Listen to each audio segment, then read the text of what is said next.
You know, working for your health tonight, we all know the importance of being active and staying healthy, especially paying close attention to your heart health. But what about gut health? You ever hear about this? Yes, I have. Gut health? WMAR 2 News' Aaron McPherson talked with a registered dietitian who says it's just as important, and she shares some of the simple ways that we can all improve our health.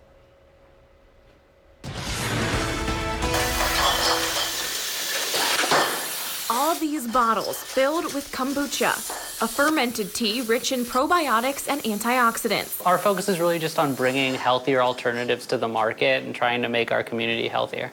Sid Sharma is the co-founder of Wild Kombucha in Northwest Baltimore, who showed me how this process works. We make tea. We use a fair trade organic gunpowder green tea, just like you would on a stove at home. And then we ferment it with a symbiotic culture of bacteria and yeast known as a SCOBY. You heard him right. We all have naturally occurring bacteria in our bodies, especially in our gut, to help digest and process foods, known as probiotics. So when we eat processed foods or antibiotics, which are meant to kill bacteria and things like that, we need to replenish those. And kombucha is kind of, a more tasty, fun way to replenish that naturally occurring bacteria. We need to be able to be eating the right amount of those to make sure that our gut is working properly. Michaela Gale, a registered dietitian at MedStar Harbor Hospital, says kombucha is a great way to replenish that bacteria.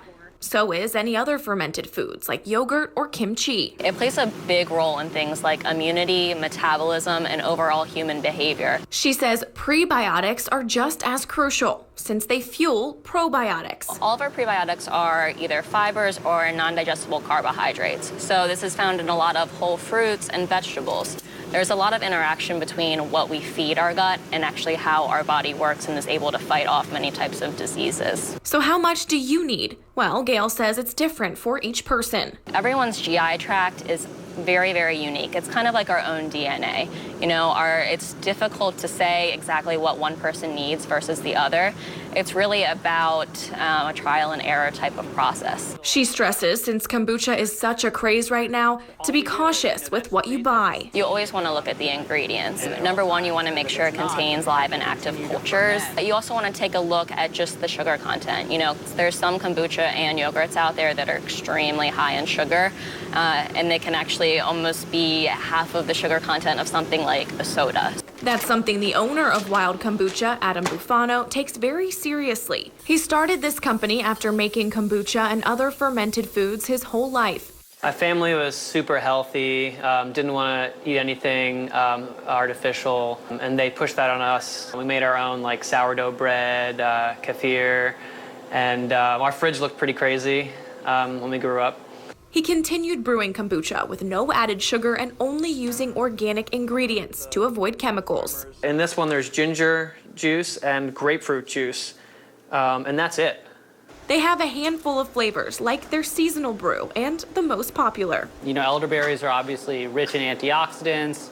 A lot of people try to consume them during flu season because they, help the immune system. Our focus is on making kombucha and healthy products more approachable for everyone. So what about what's bad for your gut health? Well, we touched on antibiotics and processed foods. Michaela Gale says anything that you can find in a vending machine isn't so great, like these sugary drinks found right here and processed foods over here. She says avoiding these will help your gut health and your overall health.